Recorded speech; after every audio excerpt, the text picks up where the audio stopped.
우리 함께 인사하겠습니다. 잘 나오셨습니다. 잘 나오셨습니다. 성도님은 기도의 용사이십니다. 성도님은 기도의 용사이십니다. 사랑하고 축복합니다.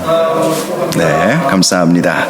오늘 바울의 기도 21번째 시간이 되겠습니다. 기도자가 가져야 할 사랑의 마음, 기도자가 가져야 할 사랑의 마음이라는 제목으로 디모데후서 1장 3절에서 4절까지 말씀 함께 나누겠습니다. 요한계시록 6장 8절 말씀을 보면 우리의 기도에 대해서 향이 가득한 금 대접에 담긴 향기로운 제물이라고 말씀하고 있습니다. 우리의 기도는 너무나도 귀한 제물이라는 것입니다. 하나님께서 너무나도 귀하게 받으시는 제물과 같다라는 것이죠. 그 어떤 것보다도 귀한 것이 하나님 앞에 드리는 기도라는 것이죠. 하나님은 그 무엇보다도 우리의 기도를 받기를 원하신다라는 사실을 우리가 이 말씀을 통해서 발견할 수가 있습니다. 성도들의 기도는 향이 가득한 금대접에 담긴 향기로운 제물이다. 우리가 비록 누추하고 초라한 존재일지는 모르지만 그러나 하나님은 결코 그렇게 보지 않으신다는 것입니다. 성도의 입에서 터져나오는 그 기도는 그야말로 하나님을 감동시키고 하나님께서 기뻐하시고, 그래서 성도의 기도에 하나님께서는 귀 기울여 주시고 온전히 응답하심을 믿고 여러분 기도의 자리를 굳건히 지키셔서 향기로운 제물인 기도의 제물을 하나님 앞에 날마다 올려드릴 수 있기를 주님의 이름으로 축복합니다. 오늘 본문은 사도 바울이 자신의 영적 아들 디모데를 위해서 날마다 간절히 눈물로 기도하고 있다는 사실을 우리에게 알려주고 있지요. 3절을 보니까 내가 밤낮 간구하는 가운데 쉬지 않고 너를 생각하여 청결한 양심으로 조상적부터 섬겨오는 하나님께 감사하고, 이렇게 말씀하고 있습니다. 이 말씀을 통해서 사도 바울이 영적 아들인 디모데를 위해서 어떻게 기도했는지, 어떤 마음으로 기도했는지 발견할 수가 있죠. 첫째로 그는 밤낮 간구했다. 밤낮 간구했다. 자신의 영적 아들 디모데를 위해서 밤낮 간구했다. 물론 디모데만을 위해서 기도한 것은 아니었겠죠. 사도 바울은 기도의 사람이었습니다. 선교사로서, 이방인의 사도로서 여러 지역을 돌아다니면서 복음을 전하고 교회를 세우고 사람들을 세우는 일들, 너무나도 바쁘고 정말 귀한 일들을 많이 했지만 특별히 그는요, 기도의 사람이었어요. 기도로 시작하고 기도로 마칠 줄 아는 사람이었고요. 어떤 고난이 오거나 고통이 오면 기도로 이겨낼 줄 아는 사람이었다는 것이죠. 그러니 그가 그 놀라운 역사들을 이루어낼 수 있었던 것입니다. 그렇습니다. 아무리 똑똑하고 아무리 많이 배웠다 할지라도 기도하지 아니하면 그것이 무슨 소용이 있겠습니까? 열매로 나타날 수가 없는 것이죠. 열매로 알리라라는 예수님의 말씀과 같이 그 열매를 보면 그 사람이 얼마나 신실한가, 얼마나 진실한가, 얼마나 기도했는가, 그것을 알 수가 있는 것입니다. 그런데 진정한 열매를 맺기 위해서는 하나님 앞에 간절한 마음으로 날마다 기도해야 한다는 것이죠. 사도 바울의 삶이 바로 그것을 우리에게 보여주었던 것입니다. 사도 바울의 일대기를 살펴볼 수 있는 곳이 사도행전 말씀과 또 그의 서신서 말씀들 아니겠습니까? 이런 말씀들을 보면 그가 정말 열심히 기도했구나라는 사실을 발견할 수가 있습니다. 그는 예수님을 다메섹 도상에서 처음 만나지 않았습니까? 처음 만나면서부터 이제 그는 기도의 삶이 시작되었다고 할 수 있습니다. 그는 눈이 멀어버렸어요. 그래서 사흘 동안 아무것도 먹지 못했습니다. 마시지도 못했습니다. 그런데 그가 눈이 보이지 않아서 먹지도 마시지도 않았던 것이 아니라 금식하며 기도했던 것이죠.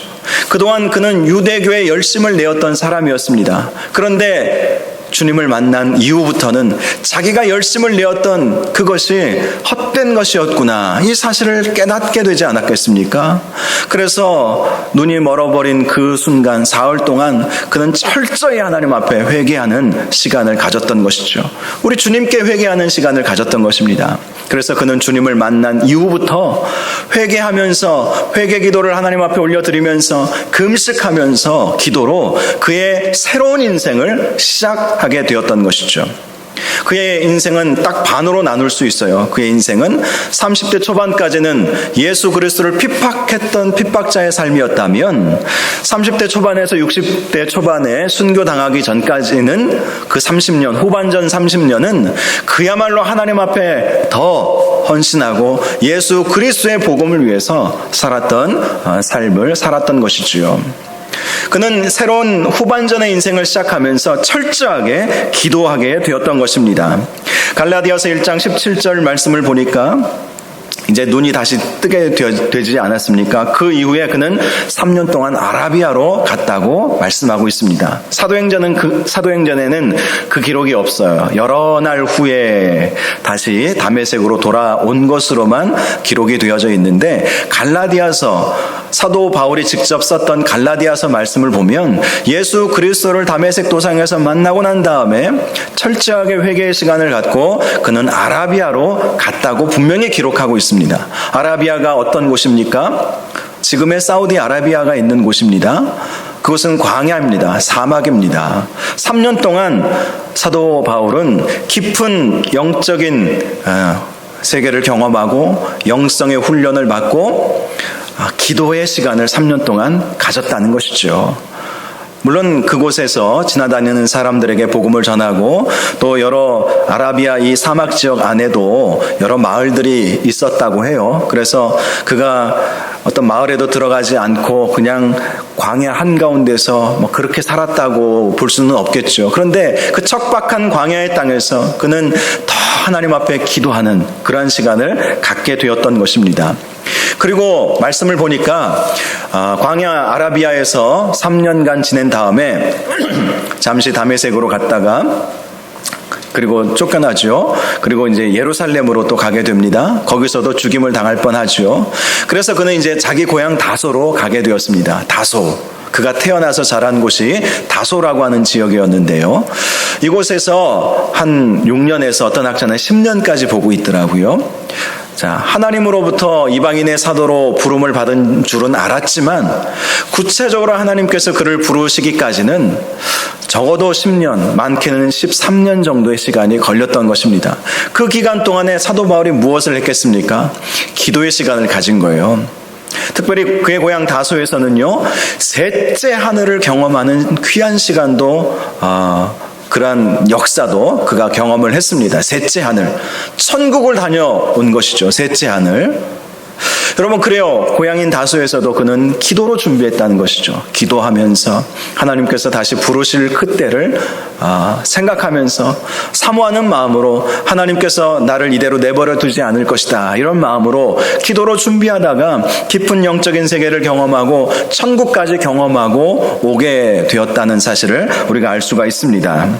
그리고 이제 바나바를 통해서 부름을 받죠. 안디옥 교회가 세워졌는데 함께 가서 교회를 섬깁시다. 그래서 안디옥 교회에 가서 교회를 신실하게 섬기지 않았습니까? 그리고 1년 동안 교회를 섬겼는데 성령께서 또 말씀해 주시는 거예요. 온 교회에 말씀해 주셨지만 특별히 사도 바울에게도 말씀해 주셨습니다. 내가 너를 이방인의 사도로 부를 테니까, 이방인의 사도의 역할을 감당하게 할 테니까 이제 떠나가라. 그리고 온 교회 성도들에게도 바나바와 사울을 따로 세워서 그들을 이방인의 사도로 보내라, 이렇게 말씀을 하신 것이죠. 그렇습니다. 사도 바울은요, 날마다 기도하면서 성령님의 음성을 들어가면서 그렇게 기도하는 삶을 살았다는 것입니다. 그러니 오늘 본문에서 내가 밤낮 간구하는 가운데, 이것은 그냥 허투루 하는 말이 아니라는 것을 알 수가 있죠. 정말 밤낮 기도하는, 기도가 삶이 되었던 것이 사도 바울이었던 것입니다. 저와 여러분들도 이렇게 기도가 삶이 되시기를 주님의 이름으로 축복합니다. 기도해야 영적 승리를 얻을 수 있지 않겠습니까? 기도해야 하나님의 능력을 경험할 수 있지 않겠습니까? 저와 여러분이 이렇게 밤낮 정말 때를 얻든지 못 얻든지 기도의 자리를 지키시고 또 아침에 일어나서 새벽 기도 나오시고 또 식사 전에 뭐 식사 기도하는 건 당연한 것이고요. 또 시간을 정해놓고 여러분 기도의 제단을 꼭 쌓으시기 바랍니다. 주무시기 전에 기도하셔도 너무나도 좋고요. 또 교회가 평일 낮에는 이렇게 비어 있으니까 교회에 오셔서 기도하셔도 너무 좋아요. 너무 좋아요. 우리 교인들 중에는 이렇게 가만히 이렇게 보면 기도하고 가시는 분들도 몇 분 제가 알고 있거든요. 조용한 교회인데 기도 소리가 이렇게 조곤조곤 들려요. 그러면 가서 보면 어떤 분이 기도하고 있는, 정기적으로 이렇게 기도하는 모습도 제가 보았는데요. 그렇게 기도의 제단을 쌓는 것, 이것이 밤낮 기도하는 것 아니겠습니까? 사랑하는 여러분, 저와 여러분이 바로 이렇게 기도의 사람 되어서 기도의 능력을 날마다 경험할 수 있기를 주님의 이름으로 축복합니다. 기도하면 반드시 놀라운 역사가 일어나는 것입니다. 자, 다음으로 말씀을 보니까 사도 바울이 쉬지 않고 너를 생각하며 청결한 양심으로 이렇게 기도했다라고 말씀하고 있습니다. 쉬지 않고 너를 생각했다. 자, 사도 바울은 밤낮 기도하는 가운데 그의 영적 아들인 디모데를 늘 생각했다는 것이죠. 생각했다. 디모데가 누구입니까? 디모데는 사도 바울의 영적 아들이었죠. 1차 선교 여행 때 처음 만났고 2차 선교 여행 때부터는 함께 동역했던 사람이 바로 디모데였습니다. 그는 아버지가 헬라인이었죠. 그러나 유대인인 할머니와 외할머니와 어머니의 영향을 받게 되죠. 어려서부터 디모데는 어머니와 할머니로부터 하나님 말씀을 배웠고 또 그들의 믿음을 물려받은 그러한 사람이었던 것입니다. 자, 그래서 사도 바울은 늘 이 디모데를 생각할 때마다 늘 하나님께 감사할 수밖에 없었던 것이죠. 여러분, 그 누가 끝까지 이렇게 함께 해줄 수 있겠습니까? 이건 정말 신실한 동역자를 얻은 것 아니겠습니까? 정말 끝까지 함께 해줄 수 있는 사람, 정말 천군만마를 얻은 것과도 같은 것 아니겠어요? 그래서 사도 바울은 디모데를 늘 생각할 수밖에 없었던 것이죠. 특별히 사도 바울은 디모데를 자신의 영적 아들로 생각했습니다. 그러니 날마다 생각하는 것이죠. 부모가 자식 생각하는 거 뭐 한 달에 한 번이나 생각하겠습니까? 아니죠. 모르겠어요. 자식은 부모를 생각할 때 가끔 생각하는지 모르지만 부모는 자식을 날마다 생각하셔. 비록 멀리 떨어져 있어도 늘 생각하는 것 아니겠습니까? 제가 유학 갔을 때 저희 어머니께서 컴퓨터를 하나도 모르셨던 분이십니다. 지금 뭐 나이 연세가 이제 80이 다 되시니까 뭐 그 당시 20년 전이니까 뭐 60대 중반쯤 되지 않으셨겠어요? 컴퓨터를 하나도 모르셨던 분이 아들한테 이메일 보낸다고, 이메일 뭔지 아시죠? 이메일 보낸다고 컴퓨터를 배우시더라고. 그래서 뭐 지금이야 카톡으로 뭐 이렇게 카톡도 보내고 또 뭐 영상 통화도 하고, 근데 20년 전에는 그런 게 없었어요. 전화 카드 사가지고 먼저 전화번호 뭐 누르면 카드 번호 누르고 비밀번호 누르고 그리고 겨우 전화 한 번씩 하고, 그 카드 비용도 굉장히 비쌌거든요. 그러니까 이제 아들하고 소통은 하고 싶은데 어떻게 해야 되나, 컴퓨터를 배워야 되겠다. 그래서 컴퓨터를 배우셔가지고 자주 메일을 저에게 보내주셨습니다. 그리고 당시에 그 싸이월드라고 혹시 아세요? 싸이월드? 지금 뭐 싸이월드는 다 없어졌는데 그 싸이월드라고 하는 그것도 회원도 가입하셔가지고 거기에 옛날에 저희들이 뭐 미국에서 생활하는 그런 사진이나 우리 아이들 커가는 모습이나 그런 것들을 막 올리면 그 밑에다가 댓글을 달으세요. 저희 어머니도 그렇고 저희 장모님도 그러시고. 아니, 늘 생각을 하시니까. 부모는 그런 것 아니겠어요? 부모는 자식을 늘 생각하니까 보고 싶고, 연락이 안 되면 어떻게 하나. 당시에는 해외통화, 국제전화하는 것이 또 얼마나 비쌌습니까? 그러니 가장 좋은 방법, 가장 싸게 서로 연락을 주고받을 수 있는 방법은 이메일을 주고받는 것 아니었겠어요? 그러니 이메일을 배우시더라고. 그 이후부터는 이제 우리가 한국 들어오면서부터는 컴퓨터를 안 하시는 것 같긴 하지만, 그래요. 부모는 자녀를 늘 생각해요. 사도 바울은 디모데를 자기 아들로 생각했기 때문에 늘 생각한 것이죠. 이건 그냥 인사치레로 한 말이 아니라는 것을 알 수가 있습니다. 늘 생각하는 거예요.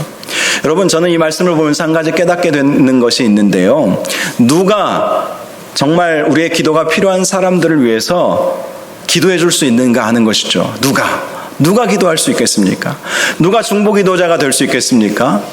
누가 정말 이렇게 간절히 늘 생각하면서 기도할 수 있겠습니까? 바로 부모의 마음을 가져야 이렇게 기도할 수 있는 거예요. 우리의 자녀들은 우리가 날마다 기도하죠. 저도 우리 자녀들 날마다 기도합니다. 새벽마다 기도하고 기회 있을 때마다 기도하고 잘 자라갈 수 있도록, 세상의 악한 길로 빠지지 않도록, 건강 주시도록 늘 기도합니다. 제 자식이니까 늘 그렇게 기도해요. 그래요. 부모의 마음을 가질 때에 우리의 기도가 필요한 사람들에게 늘 기도할 수 있는 것 아니겠어요? 하나님은 바로 그러한 사람들을 찾으시는 거예요. 그 마음을 가지고 기도하는 사람들을 찾으시는 것입니다. 부모의 마음을 가지고 자기 자식을 위해서 기도하듯이 정말 힘들고 어려워하는 주변에 우리 성도들, 이웃들, 형제자매들, 우리 선교사님들, 개척교회 목사님들, 그런 분들을 위해서 기도하는 것이죠. 정말 부모의 마음을 가지는 사람들, 사랑의 마음을 가진 분들이 바로 그렇게 기도할 수 있다는 것입니다. 그런데요, 하나님께서 그렇게 기도하는 분들의 그 기도를 응답하시고, 그것이 바로 하나님의 나라와 하나님의 의를 먼저 구하는 것 아니겠습니까? 그래서 하나님께서는 그들의 모든 필요한 것들도 다 채워주신다는 사실을 꼭 기억하셔서 부모의 마음으로, 사랑의 마음으로 우리의 기도가 필요한 사람들을 위해서 기도해 주시기를 주님의 이름으로 축복합니다. 이러한 중보기도자들이 많은 교회는요, 부흥하고 성장할 수밖에 없어요. 어떤 문제들이 많으면 문제 없는 교회는 세상에 없거든요. 그런데 어떤 문제가 하나 딱 터져 나오면 정말 이 사랑의 마음, 부모의 마음으로 쫙 모여서 이제 기도하게 되니까 잠깐 올라왔다가 그런 문제들이 싹 가라앉아버리는 그러한 일들이 있지 않겠습니까? 부모의 마음, 사랑의 마음으로 기도해야 한다라는 사실을 발견할 수가 있죠. 다음으로 사도 바울은 청결한 양심으로 기도했다, 이렇게 말씀하고 있습니다. 청결한 양심, 이것은 순수한 마음이라고 할 수 있죠. 예수님은 팔복의 말씀을 통해서 마음이 청결한 자가 하나님을 볼 것이다. 그러므로 청결한 양심으로 사도 바울이 기도했다면 그는 반드시 그 기도 가운데서 하나님을 만나는 역사가 있었을 것입니다. 순수한 마음, 청결한 마음, 그 마음으로 하나님 앞에 나아가는 사람은 하나님을 만나는 역사가 있어요. 하나님을 만나게 되면 주님께서 우리에게 필요한 말씀들을 허락하여 주시지 않겠습니까? 주님께서 우리에게 필요한 은혜들을 주시지 않겠습니까? 하나님 만나면 해결되는 거예요. 주님의 그 한마디 음성만 들으면 해결되는 거예요. 말씀에는 놀라운 역사가 있기 때문에. 그런데 그렇게 하나님을 누가 만날 수 있겠습니까? 청결한 양심, 순수한 마음으로, 마음이 청결한 자가 하나님을 볼 것이라는 예수님의 말씀처럼 순수한 마음으로 그렇게 기도해야 한다는 것입니다. 그런데 이 순수한 마음, 청결한 양심이라고 하는 이 헬라어 단어를 보니까요, 이 의미가 성실함, 이러한 의미를 함께 가지고 있더라고요. 성실함. 청결한 양심으로 기도한다. 우리가 보통 순수하고 깨끗한 마음으로, 거짓 없는 마음으로 기도하는 것만 생각하기 쉬운데, 그것만이 아니라 성실한 모습으로 기도에 성실해야 된다는 거예요. 기도에. 자, 어떤 의미인지 아십니까? 우리가 정기적으로 기도해야 할 그러한 기도의 자리가 있고, 또 기도해야 될 제목이 있고, 우리가 정말 기도의 사람이 되어야 하지 않겠습니까? 하나님 앞에 기도의 사람이 되어야 하는데, 누가 청결한 양심을 갖는 사람인가? 성실하게 기도의 자리를 지키시는 분들이 청결한 마음을 갖는 분들이에요. 왜 그렇겠죠? 왜 그렇겠습니까? 기도의 자리를 지킨다는 것 자체가 시간 안배를 딱 우선순위를 여기에다 두는 거잖아요. 금요일 안 빠지겠다, 새벽 내가 지키겠다, 아예 시간 우선순위가 딱 거기에 딱 있는 거예요. 그러니 하나님 보시기에 너는 청결한 양심을 가졌구나, 너는 성실한 사람이구나, 기도에 있어서 정말 성실한 사람이구나, 하나님께서 딱 인정해 주시는 것 아닙니까? 그러니 마음이 청결한 자가 하나님을 보는 것이죠. 하나님을 만나는 거예요. 주님의 음성을 들을 수 있는 거예요. 사도 바울은 바로 이러한 청결한 양심, 순수한 마음, 기도의 성실함, 이러한 모습으로, 이러한 마음으로 하나님 앞에 기도했던 것이고, 영적 아들 디모데를 위해서 그렇게 기도했다라는 것입니다. 마지막으로 그는 디모데를 위해서 하나님께 감사하는 기도를 올려드렸다, 이렇게 말씀하고 있죠. 조상적부터 섬겨오는 하나님께 감사했다.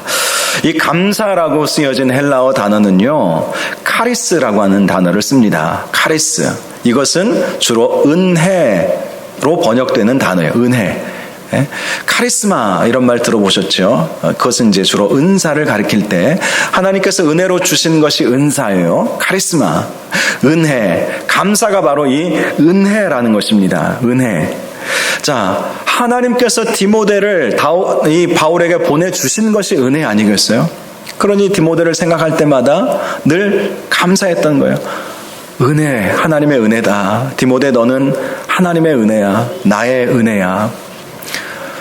디모데는 정말 헌신적으로 사도 바울을 뒤에서 보좌했던 그런 사람 아니었겠습니까? 여러분, 이러한 은혜를 감사하는 마음, 하나님께서 주신 은혜를 감사하는 마음으로 사도 바울은 디모데를 바라보면서 늘 그렇게 기도했다는 것이죠. 하나님의 은혜. 내가 구원받은 것도 하나님의 은혜요. 우리 서부중앙교회 다니게 하신 것도 하나님의 은혜요. 또 이렇게 하나님 앞에 기도하러 나온 것도 하나님의 은혜요. 모든 것이 하나님의 은혜다. 모든 것이 하나님의 은혜다. 함께 신앙생활할 수 있는 동역자들, 우리 교인들, 성도들 만나게 하신 것도 은혜다. 이것이 은혜인 줄 알아야 여러분 쉽게 교회를 떠나지 않습니다. 하나님께서 주신 은혜예요. 우리 이 공동체로 하나님께서 묶어주신 것은 하나님의 은혜예요. 모든 것이 은혜예요. 만나게 하신 것도 은혜이고, 저와 여러분을 이렇게 만나게 하신 것도 은혜이고, 서로 여러분들이 만나게 하신 것도 은혜이고, 나에게 구원 베풀어 주신 것도 은혜이고. 그래서 사도 바울이 디모데를 생각할 때마다 감사했다는 것은 하나님의 은혜다. 너는 하나님의 은혜야. 그것을 생각하면서 늘 감사하는 마음으로 그렇게 기도했다는 것입니다. 저와 여러분도 서로를 생각하면서 기도할 때, 또 교회를 생각하면서 기도할 때 감사하는 마음으로, 하나님의 은혜에 감사하는 마음으로 그렇게 기도하시기 바랍니다. 그러면 사실 완벽한 사람이 누가 있겠으며 완벽한 교회가 어디 있겠습니까? 또 부모 자녀의 관계에 있어서도 완벽한 부모가 어디 있겠으며, 또 부모가 자식 보기에 완벽한 자녀로 그렇게 볼 수 있는 자녀들이 얼마나 있겠습니까? 그런데 하나님께서 주신 은혜입니다 라는 마음으로 감사하며 기도하면 하나님께서 바꾸어 가세요. 교회도 바꾸어 가시고, 정말 나와는 관계가 좋지 않지만 그래도 저분이 한 번씩 나를 찔러주니까 내가 깨어나는구나. 저분과의 관계 속에서 좀 안 좋은 모습들, 갈등들이 있으면 하나님께서 저런 분과의 관계 속에서 나를 기도의 자리로 만들어 가시는구나. 기도의 자리로 이끌어 가시는구나. 얼마든지 생각해 보면 모든 것이 은혜일 수밖에 없어요. 감사의 제목일 수밖에 없는 거예요.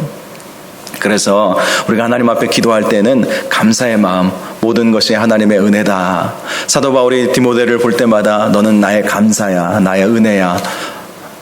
물론 정말 감사했겠지만, 설령 감사하지 못한 상황이라 할지라도 감사하는 마음으로 기도하면 하나님께서 그 좋지 않은 그런 환경을 감사의 환경으로 바꾸어 주실 줄 믿으시기 바랍니다. 바로 이것이 기도자들이 가져야 할 마음인 거예요. 감사의 마음.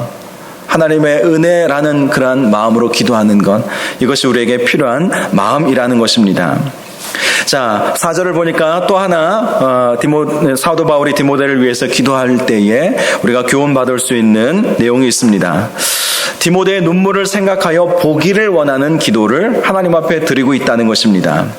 당시 사도 바울은 감옥에 갇혀 있는 때였죠. 이제 죽을 날을 얼마 남지 않고 있는 때였습니다. 그는 죽을 줄 알았어요. 디모데후서 마지막 부분에 4장 6절에 보니까 전제와 같이 내가 벌써 부어지고 나의 떠날 시각이 가까웠도다 이렇게 말씀하고 있습니다. 전제라고 하는 것은 포도주를 제단에 붓는 제사의 방식입니다. 전제와 같이 이미 부어졌대요. 전제와 같이 피가 쏟아지는 거예요. 그러니 자신은 벌써 이제 전제와 같이 벌써 부어졌다. 이제 나는 떠날 시각이 가까웠다.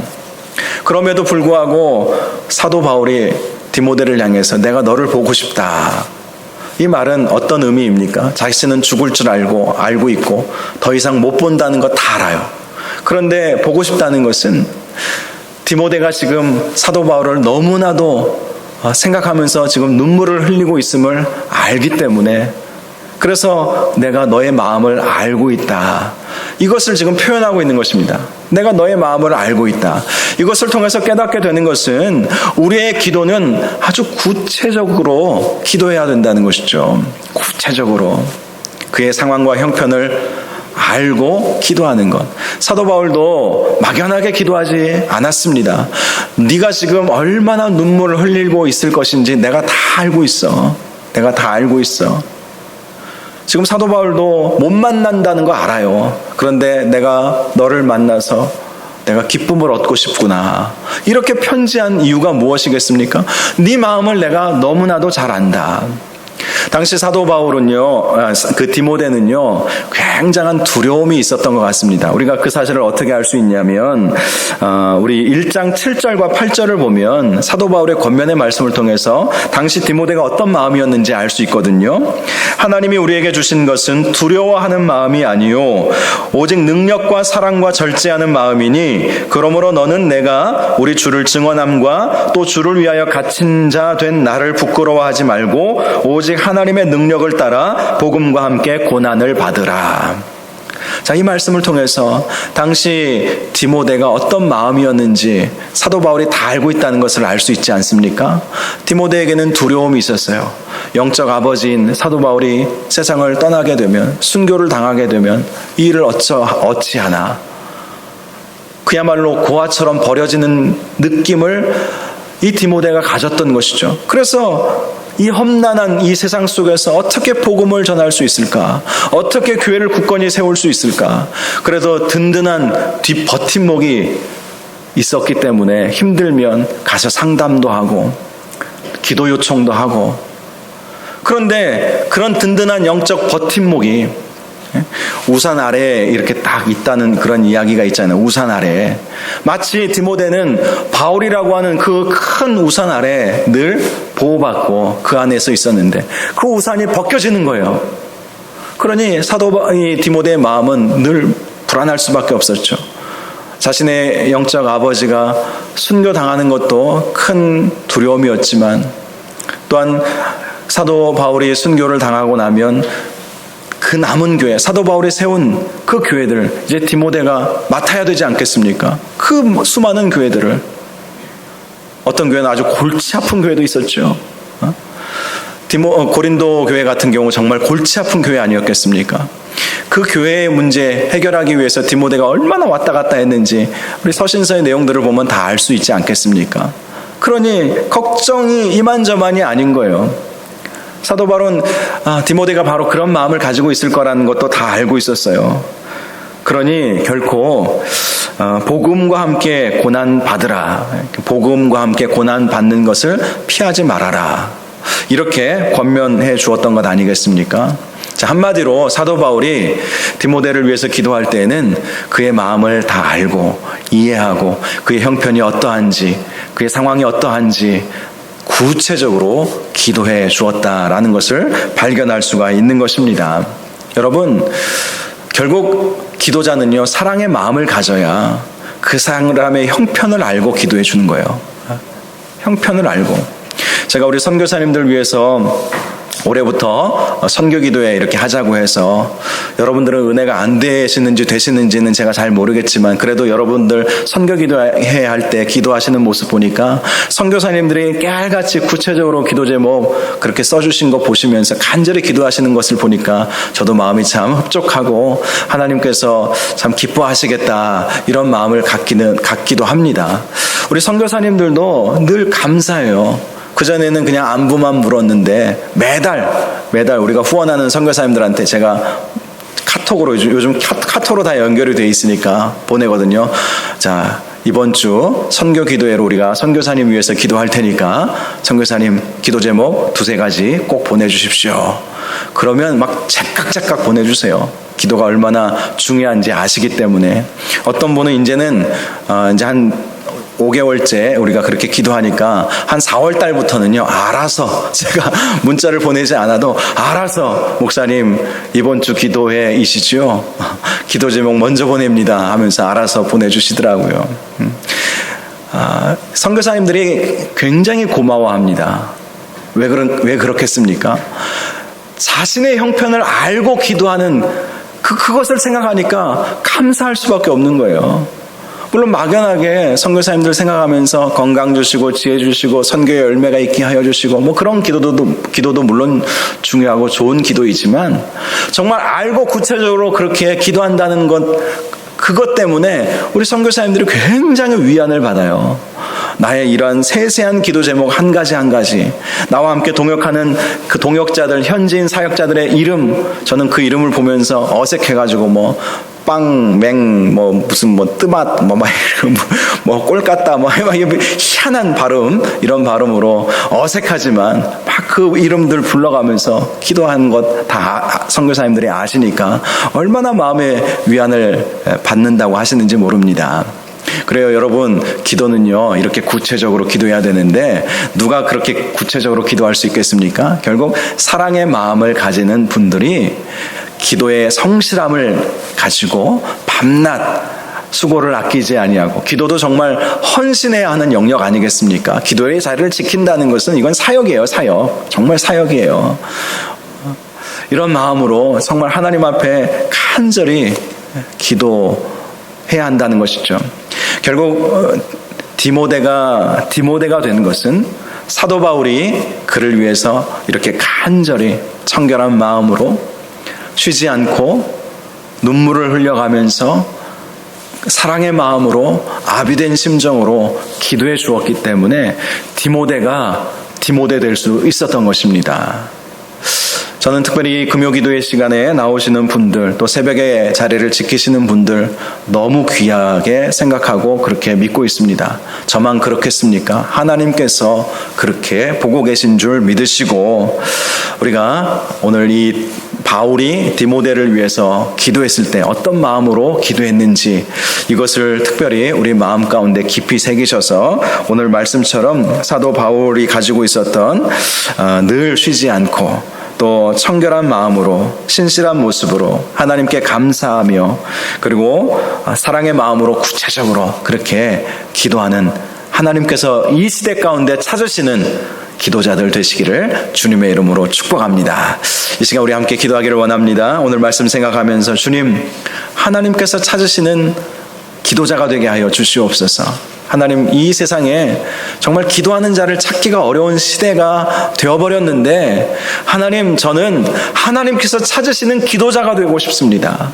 하나님의 마음을 알고 하나님께서 정말 마음 두고 하나님께서 함께 아파하시는 그러한 사람들과 그러한 환경들을 놓고 나도 그렇게 기도할 수 있기를 원합니다. 그러한 기도자로 쓰임받게 하옵소서.